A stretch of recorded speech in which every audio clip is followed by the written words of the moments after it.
This weekend marks World AIDS Day all across the globe, a day that mourns those who have lost their lives to the disease while also raising awareness and decreasing stigma for those living with HIV and AIDS. Here in Winnipeg, World AIDS Day is being observed at the Winnipeg Art Gallery Kamayuk with a World AIDS Day Cabaret. The event is being presented by the Nine Circles Community Health Center in West Broadway and promises a night of spectacular entertainment featuring dance, comedy, burlesque, and drag, all in support of Nine Circles community health programs. Shauna Fay, aka Skirt Browning, is one of the drag performers taking part in the World AIDS Day Cabaret. She joins us live in studio ahead of the big night. Good morning. Hello. I'm ready. So wonderful to have you here in our studios, looking so festive. Thank you. Marvelous with all of the sparkles that you would want. Let's start off maybe with a sneak peek about what folks can expect from the cabaret. What can people look forward to? Well, first off, we are setting the scene when people arrive with a cocktail hour and live music. All yes. right. One of my very favorite drag queens, Lady Muse, she is going to be entertaining while people are settling in. We are encouraging folks to dress to the nines. So if you have a sequined hat, maybe, bring that out. The theme is sort of 1920s Great Gatsby. Wear whatever you like. All right. That's sort of like flapper sort of feel to it. Yeah, cool. Jewelry, bow ties, suspenders, whatever floats your boat. Fantastic. Bring it out. And you're blending drag performance and comedy, of course, in your performances. So we've got the drag, we've got the comedy, a little bit of burlesque, I understand, thrown in there as well. You also work as a health educator with Nine Circles here in Winnipeg, or have in the past. Yes. What can you tell me about the work that goes on at Nine Circles to help those living with HIV and AIDS? Yeah, Nine Circles is a big part of the Manitoba HIV program. And right now, unfortunately, Manitoba has the second highest rate of HIV in the country. So we need to get together and support people who are living with HIV. So Nine Circles is a big player in that. Not only does Nine Circles offer medical care and social supports, but there's also programming like group programming, food bank, harm reduction programming, and cultural support.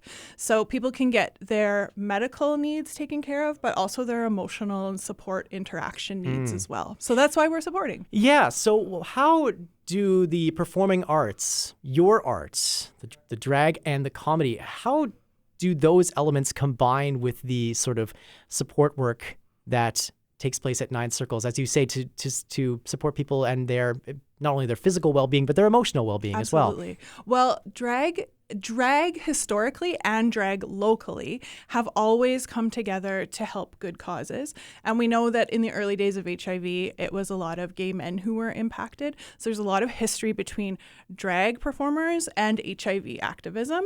So we are happy to keep that going, but also invite the burlesque folks and invite the comedians, invite the musicians.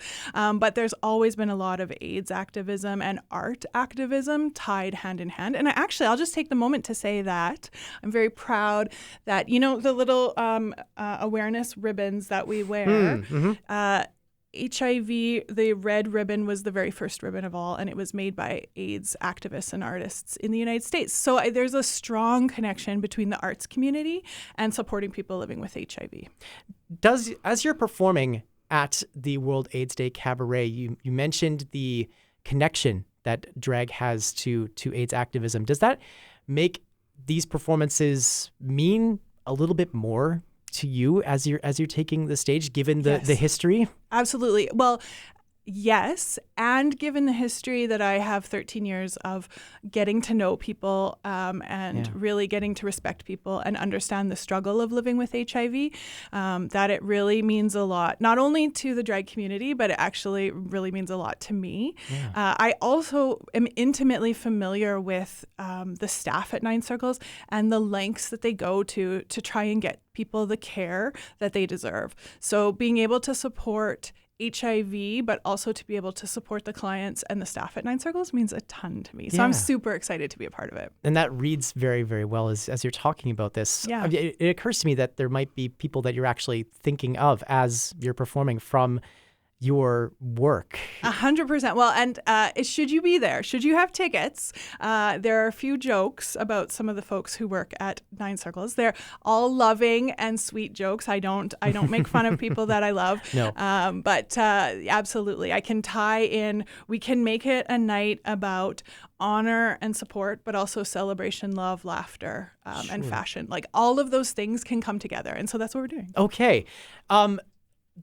Not only does HIV and AIDS have this very sort of tragic history attached to it, but also a lot of stigma. It can be a tricky disease to talk about.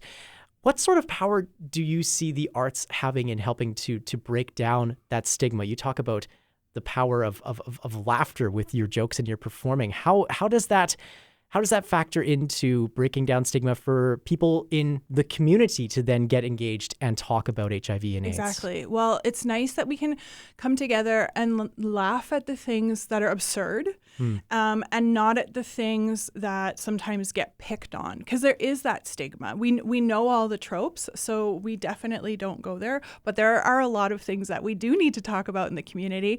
And when I'm writing jokes, I always think, what makes me really angry? What is really irritating to me, and how can I take those things and find the funny in them? So I'm hoping that my comedy is always uplifting and brings people together, while at the same time addressing that we need to move forward. Like there's work that we need to do here. What are some of the things that make you angry in the conversation around HIV/AIDS that you then turn into comedy? Well, it's the stigma. It's people not understanding what HIV is, people not understanding how people living with HIV, once they get medical care, can live a long, healthy life. They can have HIV-negative babies. They can have partners and weddings and all of the good things. So I try and take some of the things that irritate me and not focus on the folks who are involved, but the systems that make it that way, because we can change those systems. So try and imagining systems that would look different, and find the funny there. In this kind of work that you do, using your drag to be an activist for those living with HIV/AIDS, how have you seen your work change conversations amongst people who are coming out to support the community, or perhaps to learn more through the programming at Nine Circles?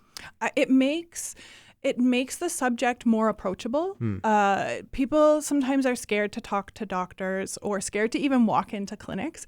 But when you're at, for example, I've been in a club and I've been performing my lip sync, and I have, while I performed my lip sync, opened up a self-HIV test, pricked my finger, done the drop of blood, done the HIV test on the stage, and wrapped it all up within 3 minutes, just to show people that it's quick, simple. You can do it yourself with HIV testing now.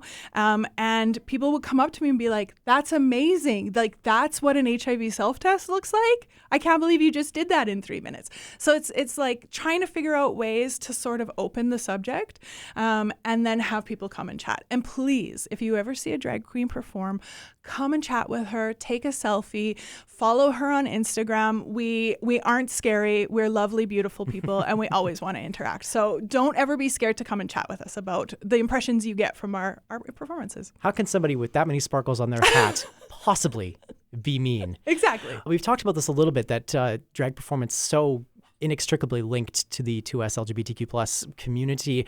I'm wondering, as you're performing at an event that is helping to raise funds for AIDS supports, is there an element of reclamation in this sort of pride that you're performing as? Absolutely. Yeah.